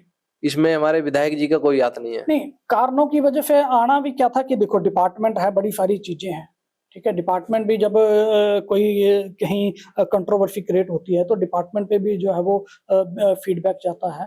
तो हालांकि जो है वो कोर्ट ने कई तरह के तर्क दिए कि नहीं उनको लगाया जाए, फलाना किया जाए, ढिंगड़ा किया जाए, लेकिन डिपार्टमेंट जब तक जो है वो डिपार्टमेंट उस चीज को एग्री नहीं करेगा कि क्या है क्या नहीं है, तो वो कैसे वो उनको जबरदस्ती किया जा सकता है। हालांकि मैं ये नहीं कहता कि वो अफसर थी, लेकिन अगर आप जो है वो कुर्सी पे अपनी बैठ के जो है वो जस्टिफिकेशन नहीं करते हो, आप एक क्लियर नहीं करेंगे, क्लियर विजन नहीं रखते हो पब्लिक के प्रति, या आपकी नजर में क्राइम हिंदू करे तो क्राइम, अगर मुस्लिम करे तो क्राइम नहीं है, तो फिर कैसे उन चीजों को जो है वो। इसके अलावा जो एक जो हमारी नॉलेज में बात आई कि उनके कोई शायद भाई थे, वो कई चीजों में इन्वॉल्व थे, वो भी एक कारण उसमें जो है वो माना जाता है। जो सरकार के पास जो है वो इनपुट्स यहाँ से गई हैं, क्योंकि एक सीआईडी डिपार्टमेंट होता है सरकार का, जी जो कि जो पब्लिक और हर तरह की जो है वो चीजों को सरकार के पास जो है वो अपडेट देता है। जी तो वो चीजें यहीं से जाती हैं। जब आपकी फीडबैक सरकार के पास सही नहीं गई तो फिर सरकार ने जो है वो सरकार ने कोई समर्थन क्यों देगी वो? बिल्कुल बिल्कुल। तो ये बड़ी सारी चीजें हैं, इसमें एक अकेला विधायक ही जो है वो उसका कारण नहीं था। हाँ, मामला हाईलाइट हुआ और नेचुरली बात है, जब किसी छोटे के साथ होता है तो दब जाता है, जब किसी बड़े के साथ होता है तो मुद्दा बन जाता है। राम कुमार जी तो बहुत बड़े हैं। जी, तो ये चीजें जो है वो रहती हैं। मैं तो हमेशा यही मतलब वो कहता हूँ कि जब भी आप अगर आप सरकारी कुर्सी पे बैठे हैं तो आप सबको एक नज़र से देखिए, फिर उसमें ये चीजें जो है वो नहीं आनी चाहिए। अगर आप किसी विशेष धर्म के साथ हैं तो यहाँ पे एसडीएम यूनिस खान रह के गए हैं, जी कभी उन्होंने आज कुल्लू में बैठे हैं, कभी उन्होंने अपने जो है वो इस तरह की कोई पार्शियलिटी नहीं की। अच्छा। और एक पार्शियलिटी का एक मामला जो है वो मेरी नॉलेज में है। हाँ, ऐसे ऐसे अफसर जब कुर्सी पे बैठे हो ना तो अच्छा लगता है कि ये अफसर जो है कुछ डेवलपमेंट के लिए साथ दे रहे जी हैं। बद्दी की व्यवस्था पे हमने बात की, जी बद्दी के प्रदूषण पे आपने बताया हम सबको, जी बद्दी में हो रही पत्ती जी के बारे में बताया, बिल्कुल बिल्कुल, बद्दी में तीसरे विकल्प उस पे भी हमने चर्चा उस पे की। भी हमने। नारकोटिक्स पे आपका क्या तर्क है? जो बद्दी में बढ़ता नशा है वो बीच में एक बार हाईलाइट हुआ था, जी मगर अब हाईलाइट नहीं हो रहा, मगर बढ़ उतनी तेजी से रहा है। नहीं, देखिए, नशा जो है वो एक सामाजिक समस्या है, ठीक है। अगर हम कहें कि सिर्फ पुलिस का ही काम नशा रोकना है तो आप इस चीज को भूल जाइए। अकेली पुलिस जो है वो नशा नहीं रोक सकती जब तक लोग जो है वो खुद जागरूक नहीं होंगे। अब मैं एक उदाहरण देता हूँ कि मेरा यहाँ पे घर है, अगर मेरे पड़ोस में कोई शराब बेच रहा है, जी ठीक है, और मेरे सामने वो बिक रही है, मैं कुछ नहीं बोल रहा हूँ, तो दोषी कौन है? मैं दोषी हूँ ना, बिल्कुल। ठीक है। जबकि चलो मैं और कुछ नहीं कर सकता, मैं पुलिस को तो सूचना दे ही सकता हूँ। बद्दी में जो है वो नशे का सबसे बड़ा कारण यही है कि एक तो जो है वो स्थानीय लोग इसमें इन्वॉल्व है, नशे में भी, और दूसरा हम इन चीजों को इग्नोर करते हैं। जब हमारे अपने ऊपर आके पड़ती है फिर हमें उस चीज का जो है वो दर्द महसूस होता है, क्योंकि आम आदमी ने एक धारणा ही बना ली है कि मैंने क्या लेना, कौन सा मेरा बेटा कर रहा है, बिकने दो शराब। सबसे बड़ी बात यह है कि जब तक समाज जागरूक नहीं होगा नशे के खिलाफ, आप नशे को नहीं रोक सकते, क्योंकि नशे का जो नेटवर्क है वो बहुत बड़ा है। आप किसी को जज नहीं कर सकते। आप जो है वो इस नेटवर्क ये कहाँ तक फैल गया है, आपके अपने घर तक आ गया है, आपको पता नहीं लग पाएगा। जी बिल्कुल। आपको नहीं पता लग पाएगा जब तक आप अपने बच्चे पे चेक नहीं रखेंगे और मतलब देखेंगे नहीं उनकी एक्टिविटी में। और इसका जो है वो एक सबसे बड़ा कारण जो है वो सोशल मीडिया को भी मैं मानता हूँ। आज जो है वो हमारी आपस में कनेक्टिविटी, माँ बाप हो गए, चाहे भाई बहन हो गए, या जो अपने जो हमारे पारिवारिक सामाजिक रिश्ते होते हैं, हमारी कनेक्टिविटी आपस में जो है वो कटती जा रही है। हम एक दूसरे के साथ जो है वो बात नहीं करते, हम देखते नहीं, पूछते नहीं कौन कहाँ जा रहा है, कौन क्या कर रहा है। मतलब हर इंसान की एक अपनी अपनी लाइफ हो गई है। मेरा छोटा भाई क्या कर रहा है मैं नहीं देख रहा हूँ, माँ बाप नहीं देख रहे हैं कि बच्चे क्या कर रहे हैं। तो ये भी एक जो है वो सबसे बड़ा एक कारण नशे का है। और रही बात पुलिस की, तो पुलिस जो है वो इंफॉर्मेशन पे हमेशा जो है वो काम करती है। और कुछ एक चीजें हैं ऐसी कि नशा जो है तो कहीं ना कहीं जो है वो सिस्टम भी इसमें जो है वो इन्वॉल्व रहता है। अब आप प्रदेश में देखिए कितने ऐसे मामले हैं ड्रग में जो है वो पुलिस वाले पकड़े गए हैं, एडवोकेट्स पकड़े गए हैं। तो ये तो नशा जो है वो आज एक जड़ों की तरह जो है वो हर उसमें जड़ में फैल रहा है। तो आप कैसे इसको, जब तक हम खुद जो है वो जागरूक नहीं होंगे, हम जो है वो खुद इनिशिएटिव नहीं लेंगे और हम खुद नहीं ये सोचेंगे कि अगर मेरे पास में कुछ गलत हो रहा है मैं इसको रोकूं या मैं प्रयास करूं या मैं किसी तरीके से इसको जो है वो कोशिश करूं, चाहे पुलिस को इन्फॉर्मेशन दूं या कोई किसी तरीके की कोई मेल करूं, कोई शिकायत करूं, कोई व्हाट्सएप करूं या सूचना ही दे दूं, तो जब तक हम ऐसे प्रयास नहीं करेंगे ये चीजें जो है वो नहीं रुक सकती हैं। और बद्दी जो है वो आपको पता है कि बद्दी जो है वो एक मेरी नजर में मिनी इंडिया है। हर जो पूरे देश से यहाँ पे जो है वो लोग यहाँ पे आके जो है वो अपना जीवन यापन कर रहे हैं, बिल्कुल बिल्कुल। जीवन यापन कर रहे हैं। तो शायद ही कोई ऐसी हमारे देश की जो है वो कोई स्टेट होगी, ऐसा कोई जिला होगा जिसके लोग यहाँ पे जो है वो नहीं होंगे। बिल्कुल।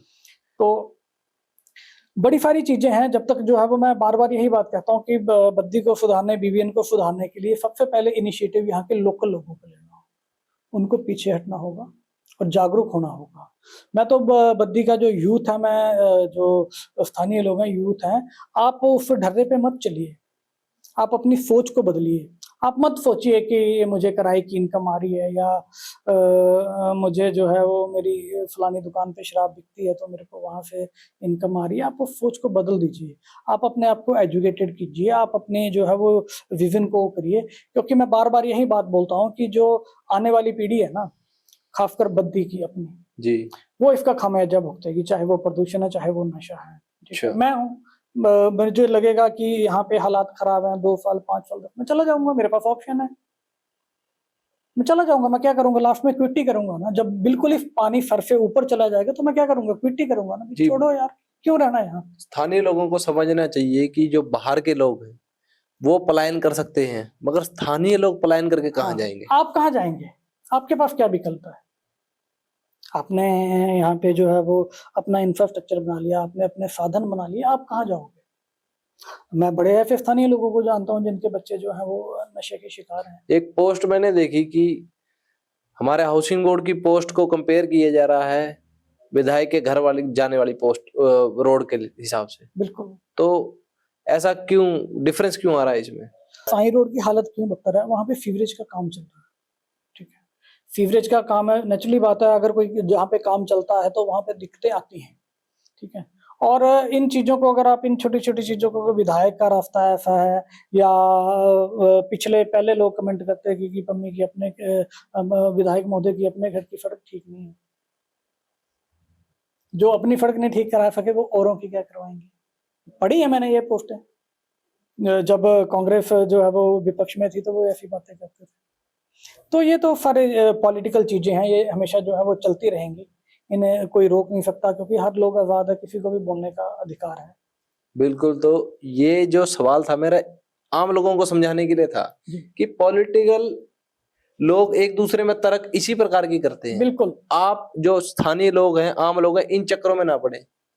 क्यों जी? बिल्कुल बिल्कुल सही बात है। हमें तो अपने डेवलपमेंट के बारे में सोचना, हमें सोचना चाहिए कि हमारे हाउसिंग बोर्ड की अगर रोड खराब है जी, तो किस वजह से खराब है, किस वजह से। उसमें हमारे लिए ही सीवरेज की लाइन डल रही है ना। बिल्कुल, अब विधायक जी तो की तो सीवरेज की लाइन आएगी नहीं इसमें। बिल्कुल बिल्कुल। तो हमारे लिए जो सीवरेज की लाइन डल रही है, स्थानीय लोगों से ये है, विनती है कि समझें, चीजें ठीक हो रही हैं, खराब नहीं हो रहा। चीजों को डेवलपमेंट में अगर आपको कोई चोट लग जाए, अब उसमें डेटॉल लगोगे तो थोड़ी जलन तो होगी ना।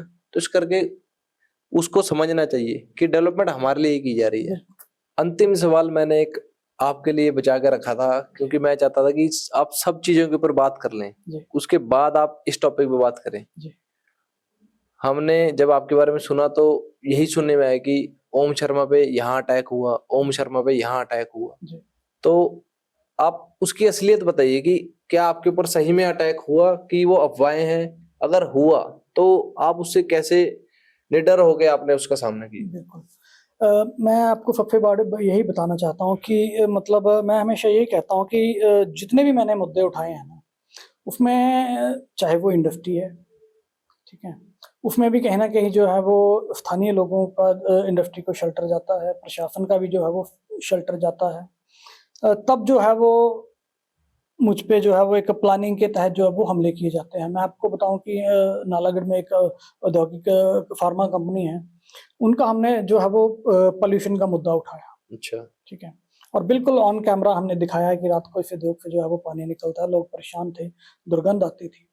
ठीक है, उसके बाद जो है वो उस सारे मामले को जो है वो शेल्टर दिया गया। उसमें कुछ मीडिया के भाई बंधु भी शामिल थे, उसमें स्थानीय लोग भी शामिल थे, और उसके बाद जो है वो पुलिस पे जो है वो इतना ज्यादा प्रेशर क्रिएट कर दिया गया है कि मतलब लास्ट में जो है वो पुलिस को जो है वो एफआईआर करनी पड़ी, जबकि वो शिकायत लेके जो है वो कई दिनों के वहां पे जो है वो पुलिस स्टेशन पे घूम रहे थे। लेकिन अब बताइए कि पोल्यूशन का मुद्दा उठाना गलत बात है, खनन पे बात करना गलत बात है। मैं अपने लिए कर रहा हूँ, मैं इस क्षेत्र के लिए कर रहा हूँ। अगर आप सहयोग नहीं दे सकते तो आप मुझसे उलझते भी क्यों हैं? ठीक है, चलो आप उलझे, मैंने उन चीज़ों का भी सामना किया है क्योंकि मैं हमेशा निडर रहा हूँ। मेरी जो छवि है या मेरा एक जो किरदार है वो हमेशा एक निडर का रहा है, अब से नहीं। जब मैं खुद छात्र राजनीति से में रहा हूँ। अच्छा। एबीवीपी से जो जुड़ा हूँ अच्छा। और कॉलेज में जो है वो अगर आप मेरे सहपाठियों से या जो मेरे अगर आप दौलतपुर में जाके पूछोगे तो अब मतलब शुरू से जो है वो एक छवि ऐसी रही है कि अगर कहीं कुछ गलत हो रहा है या कुछ हो रहा है तो मैं डट के खड़ा हूँ।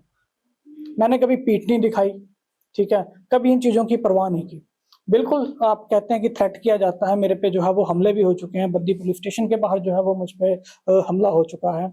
और जब भी मैं जो है वो नशे या खनन की जो है वो कार्रवाई पे निकलता हूँ, तो कई जगह जो है वो लोग जो है वो स्थानीय लोग मुझसे उलझते हैं और धमकियाँ भी देते हैं।